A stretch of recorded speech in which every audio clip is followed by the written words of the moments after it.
Audi once again finds themselves in a state of transition, where all their cars are due for major overhauls. We saw that with the A5, the new Q5, next year the Q3, but all that really matters right now is the A6 because of what's promised for the future. Right now, Audi is testing out an RS6. That would be the first time we see an RS6 sedan in the US in many, many years. And it has me intrigued because this sedan right here could be a small glimpse into the future. But also more importantly, right now, during a time when everyone buys crossovers, it's the mid-sized luxury sedan and wagon segment that has everyone talking. We see that with the BMW 5 Series, the M5 Touring, Mercedes-Benz E-Class, and the E-Class wagon.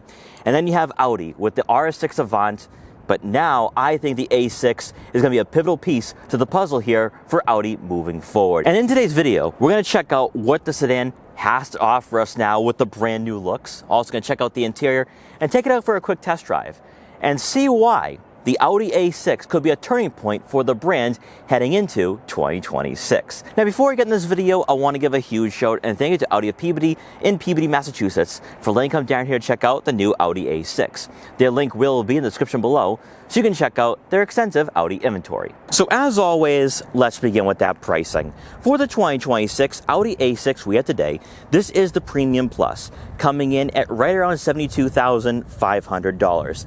This will be the middle trim in the lineup, much like we saw last generation, so you can go with the Premium or the Prestige if you so desire. But this is a nice middle ground here for the A6 because of the available features, packages, and just the overall value that the sedan will be offering. As you take a look at the exterior of this car, it is brand new from the ground up. Aesthetically, and maybe it's just because our model does have the black optic package, it kind of looks like an A7, S7, or RS7, but I'm also seeing RS6-like styling as well. And what I mean by that is, first, the aggressive body lines on the hood, the sweeping headlight design here, which if you go with the Premium Plus, you get the Matrix design headlights as well, with an interactive light display during the day when you unlock this vehicle, or even at night. So a nice high quality finish there.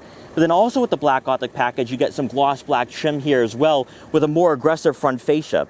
And this looks really sinister and also, I think, sporty as well. You are going to have functional side air curtains, giving you better airflow and helping out with the aerodynamics of this sedan. Then as you make your way to the center portion of this car, now it does take some styling from the A5 a bit, because with this grille, it's all plastic. I can't stand that. I don't like that at all. Also with the black optic package, we get the anthracite badging here. Now, one thing I do want to point out though, unlike with the A5, the badging kind of fits right in with the body lines too. It's almost fitted in seamlessly there. That's a nice touch. And again, it doesn't look too far off that RS6 Avant. It just looks really nice. Now, as you make your way to the lower portion of the front bumper, here we go with the honeycomb mesh grille. Nice little touch there, not functional, but nice aesthetic piece to this sedan. Making our way over to the side profile, since our model does have that black optic package, we get the 20-inch alloy wheels, which look really nice on this car. Now, standard will be 19s, but I think the 20s really fit the demeanor of this sedan, but let me know in the comment section below. I really like that styling. Also, we have gloss black side mirror caps with turn signal indicators to go along with blind spot detection for added safety. We also have some gloss black door handle trim here as well, so nice continuity here from the front fascia. And one thing I want to point out too, because this is actually going to be really important for the rear fascia, we have Daytona Gray Pearl. You gotta go with a lighter color here with the A6 for one particular reason. Let's talk about it. And that's going to be the rear fascia for the 2026 Audi A6. There's a lot to discuss here about this sedan when it comes to the aesthetics, and the rear fascia is no exception. The first time I saw this car, it was in black. So this lower piece didn't really make a lot of sense to me when I first saw it in person. But now at Daytona Gray Pearl, it's all beginning to come together. So the top portion of the taillights look like they come off of last generation with the vertical slots. But then this lower piece is your turn signal indicator, and that's also part of your LED light bar that runs the length of the rear fascia. This looks very futuristic, I think also upscale as well. In black, it kind of looks like a BMW i7 or 7 Series, but this actually looks a bit more unique, and the fact that it is functional kind of means a lot here. It's not just a cheap aesthetic that we have seen a lot in the automotive industry over the past few years. So the fact that everything is functional here, the light bar, this is actually really cool stuff. I'm actually digging this design now after initially seeing it a couple of weeks ago. Then for the lower portion of the rear bumper, Audi's using some plastic material here for the rear diffuser. I don't really care though, this is an A6, not an S or RS6. And you are going to have visible exhaust outlets letting you know that under the hood is a very interesting powertrain. What has me the most excited here though is what's powering the Audi A6, at least initially, because what we have here is going to be a 3-liter turbocharged V6 engine, producing 362 horsepower and 406 pound-feet of torque. It is paired with a 7-speed dual-clutch automatic transmission. The reason why I'm so excited here is that BMW and Mercedes-Benz offer 4-cylinder engines on the lower end. And with Audi, at least right now, it's only a V6, and there's rumors of an RS6 coming down the line. I love to see this because Audi is still committed to internal combustion engines, so it's a beautiful sight. Now, out of this engine, though, you're going to have a lot of power. This is the same engine found in the SQ5 and the S5, so it's not going to be a boring sedan. This is not going to be a slow car. In fact, you have a lot of power on demand out of this car. Now, obviously, with this being the A6, with it being an Audi, you are going to receive the Quattro all-wheel drive system for better year-round capability and versatility. But then we got to talk about that fuel economy. Now, even with the V6, it's not that bad. It's not that much of a gas guzzler. You're looking at right around 20 miles per gallon in the city and 29 miles per gallon on the highway. So, miles per gallon and somewhat efficient, that's pretty impressive. Hopping inside the new 2026 Audi A6, you're going to receive power-adjustable, heated and ventilated leather-trimmed seats for both the driver and passenger. With the driver's side having 2-position memory for added convenience, and you see those touch-sensitive icons there. We'll return to that in a minute. With these seats, they're supportive, they're plush, they're comfortable, a step above the A5. But when it comes to the bolstering, this is more noteworthy because it's very, very aggressive, especially for a luxury sedan. You will be snug on those weekday commutes or on a winding back road. But then also, this will set the tone for an S6 or RS6 in the future. So I'm actually getting excited here. I'm pretty intrigued right now out of the A6. And this should give us a semblance of what we might experience out of the test drive in a few minutes. Now, when it comes to the technology, not much is different compared to the A5 and Q5. So in front of you will be that full digital gauge cluster, and on the steering wheel will be touch-sensitive icons to help you control the information layout here. The functionality is the exact same as other new Audi products, so I'm not going to bore you here today and be redundant with this layout. You guys know my thoughts on this digital gauge cluster compared to the older software that was found in the prior generation. I'm not necessarily a fan of this, but it is going to be high quality and the resolution is pretty clear. Now, with our model, we do have a head-up display giving us traffic sign recognition and that digital speedometer. So if you don't want to look down at the screens, you don't have to. You can just keep your eyes straight ahead in front of you. Now, making our way over to the infotainment system. Again, this is Audi's newer software with Google integration. So you're not going to have a lot of physical buttons here on the dashboard, on the center console. Everything is centered around this screen.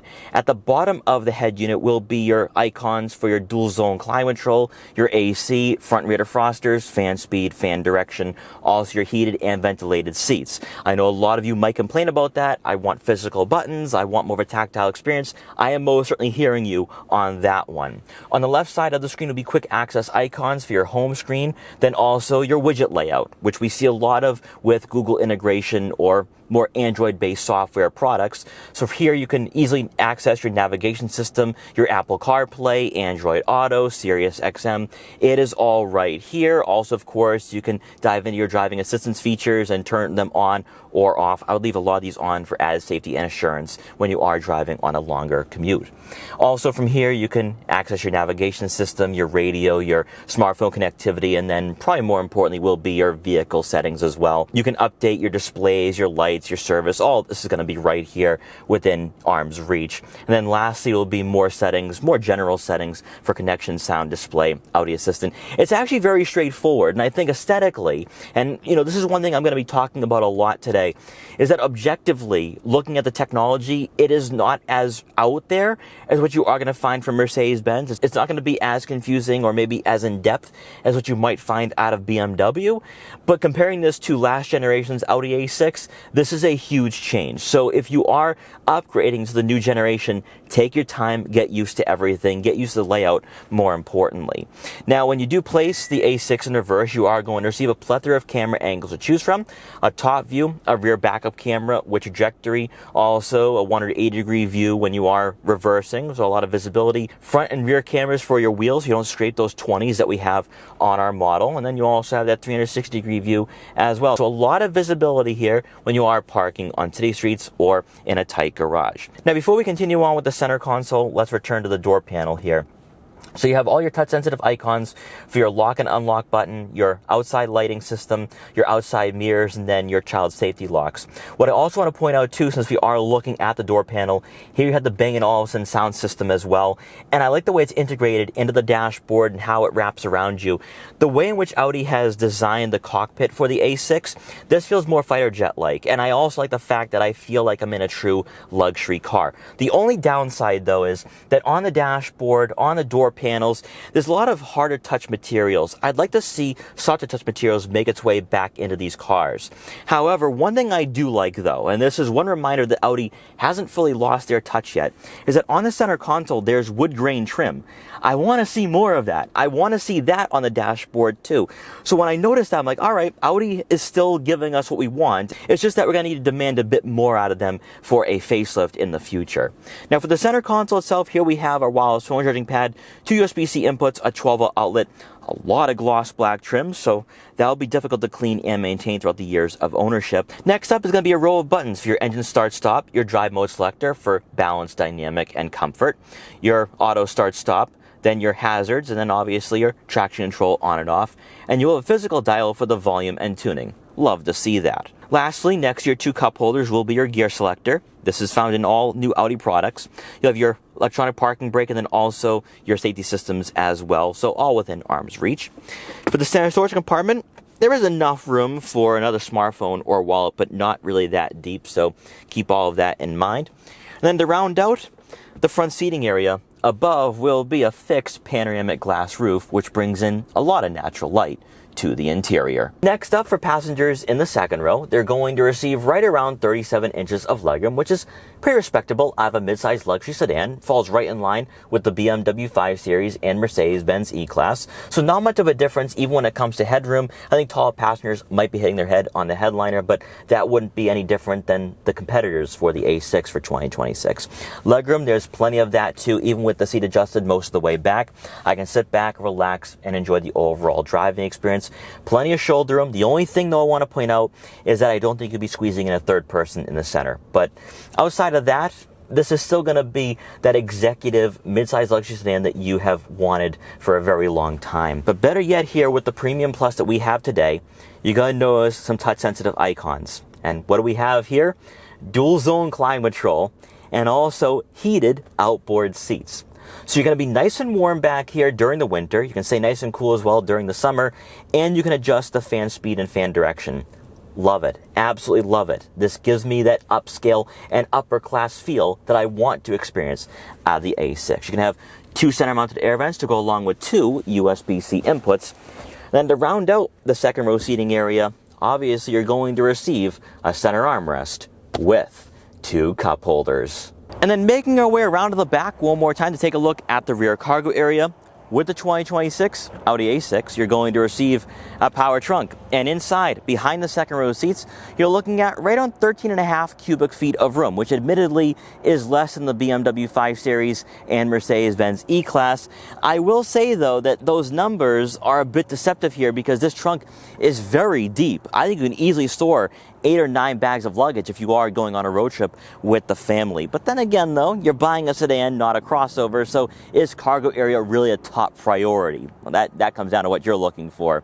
On the left side of the cargo area will be some netting for some smaller items, maybe a couple water bottles, car detail equipment, or maybe even a first aid kit. Now, unfortunately, beneath the floor mat, you are not going to find a spare tire. We're seeing a lot of that now in the automotive industry, so hopefully in the future we do get a spare tire, but that just isn't the case here out of the A6. Obviously, you can lower the second row seats to maximize cargo area, so if you are by yourself and you have some boxes or other equipment, you can store them back here with ease. And then once you're done, just press the button and the trunk will close automatically. So setting off in the 2026 Audi A6, let's begin with a acceleration test and see what this 3-liter turbocharged V6 has to offer us here with 362 horsepower and 406 pound-feet of torque.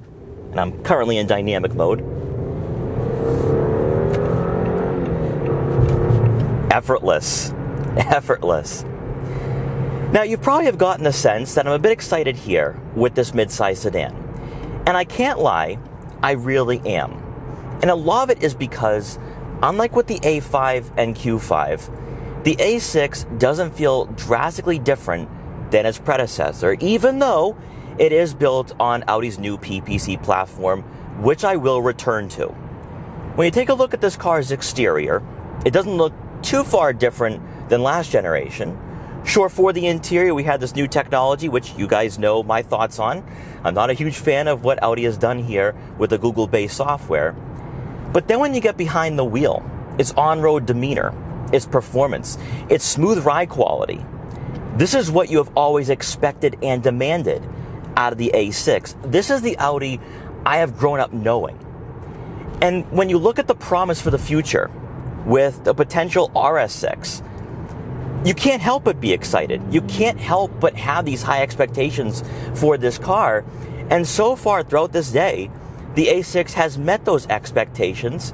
And I think that in this class, you got to look at it objectively and say, well, wait a minute. Currently, right now, Audi's offering a V6 standard. It doesn't look as drastically out there or EV-like we have with the BMW 5 Series. And I think objectively speaking, even with this technology, it's easier to get adapted to than what you have out of the new Mercedes-Benz E-Class. And when you put all of this together, when you add all these ingredients, you have a modern, somewhat futuristic, midsize sedan for someone not looking for all the cheap thrills and cheap tech that we see in this market right now. But returning to the performance here with the A6, I'm finding myself really enjoying its relaxed state, where it's not going to be on edge, no sports tune suspension. Yes, this V6 is powerful and it puts you back in your seat, but even in dynamic mode, I'm just cruising along here. Also, interior insulation is really impressive. You're not hearing a lot of the outside world, even on this windy fall day. And better yet, the smoothness of this powertrain, the smoothness of this suspension is giving me high-class vibes that I wasn't necessarily feeling out of the A5 and Q5. However, we have to return to the PPC platform, because the PPC platform is basically the EV platform that underpins the e-tron lineup. And you see a lot of those tendencies with the ride quality, but also more specifically, the seat positioning. When you hop in the A6 for the first time, you're going to notice that you sit kind of high up, that you almost feel elevated in a sense. Not crossover-like, but it's elevated. You don't have this lower center of gravity or this planted feel to the road and the chassis as you would with, say, a sports car or maybe even the S5, for example. Now, I am going to assume that when we get an S6 or an RS6, that will be changed, because what I noticed out of the PPC platform is that Audi really reworked and retuned the suspension to keep everything in line and also give you that nice balanced weight distribution. With the A6, I'm not noticing the lack of a weight distribution or an uneven feel, but I do notice that there's a lack of connectivity to the car. And I think a lot of you in this market don't necessarily care about that. You want luxury, you want refinement, you want quality, and I think you're getting that here out of the A6. Now, of course, as I said before with the interior, I like to see a lot more leather trim on the dashboard and some softer touch materials, but right now where Audi's at, I think currently, out of their new product line, this is the best I have seen so far for their new generation of vehicles. So far, I have been in dynamic mode the entire time with the A6, and you really wouldn't notice the difference between dynamic and balanced. This is a luxury car through and through. However, it's not going to be boring, it's not going to be sedated. There is some life here out of this car. The 7-speed dual clutch isn't really aggressive or clunky, one thing I have noticed here out of the new Audi products. And this V6 is actually rather docile. But when it comes to the steering though, It is decently weighted, it's smooth, and I think you are going to have some confidence when you are on a winding back road or when you just want to have some fun on your weekday or weekend commutes. For me, this has been a serene, laid back, and comfortable driving experience. Almost refreshing in this class, where everything is so sports tuned these days, where you don't even know what is truly luxury and what isn't. This is a nice fall day. I'm relaxed. I'm with a nice car that comes in at $72,000. In a way, this almost is a throwback to what these cars were like before. That there was always this sense of class, this quality, this upscale nature that I just haven't had out of the BMW 5 Series or even the new Mercedes-Benz C-Class, that I was just drawn in by either the outlandish designs or the technology, and that took so much away from the car itself and its performance. With the A6, this is something that I can actually ease into. This is something I can truly enjoy.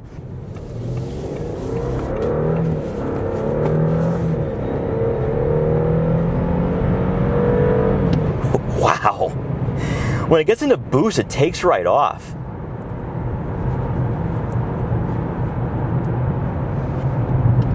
And it's that smoothness. You know, yes, the gear shifts were a bit aggressive there, but it's a silent and almost sleeper sedan that I really do like. But what I like most about this car above everything else, it doesn't feel like a Grand Tourer. The A5 is a Grand Tourer. The S5 is a Grand Tourer. This is a luxury sedan. This is a luxury sedan through and through. And I like that. I really like that. This is Audi's bread and butter. And had they infused this type of DNA into the A5, if they weren't confused with what they wanted to do with the product line earlier on last year, the A5 would have been a fantastic car right off the bat. But because they always knew what the A6 was going to be, they didn't need to tweak anything. They didn't need to get away from what they had always done with this car throughout the generations. And because of that, this is the quintessential Audi that we've kind of missed over the last year and a half to 2 years. And this car right here is making me a believer for what is down the line for Audi. That I'm beginning to believe again. And next year is huge. We got the new Q3, which expectations are going to be very high. The 7-speed dual clutch, better performance. This is setting the tone for 2026.